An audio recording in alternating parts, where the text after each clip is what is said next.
All right, I'm not gonna lie, this is gonna be a little bit of a rant.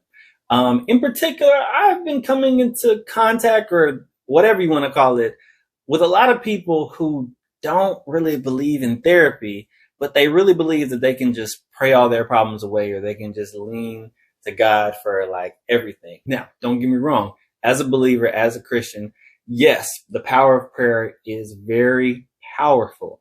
However, you don't want to neglect the help of somebody who can help you, has been trained to help you on this side of heaven. One of the things that my pastor likes to push is that it's good to have Jesus, and it's also good to have a therapist as well. And I would even take it a step further. You got it best of both worlds if you have a therapist that knows Jesus.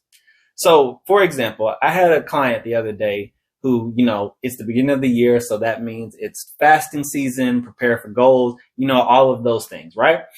And we were having a conversation about, what their fasting process was.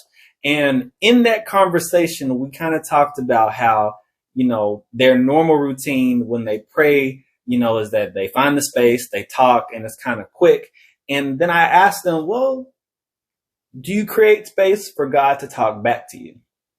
And that was one of the things that, we had a great conversation about in adding to the process, and also why they probably didn't want to hear from God because they kind of are running from them in a sense.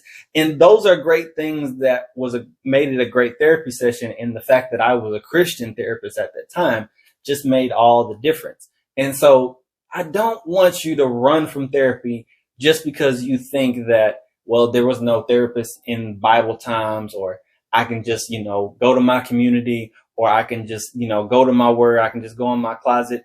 Yes, do all of those things, but don't neglect the help of a therapist that God can use to help you in your daily and even maybe your Christian walk.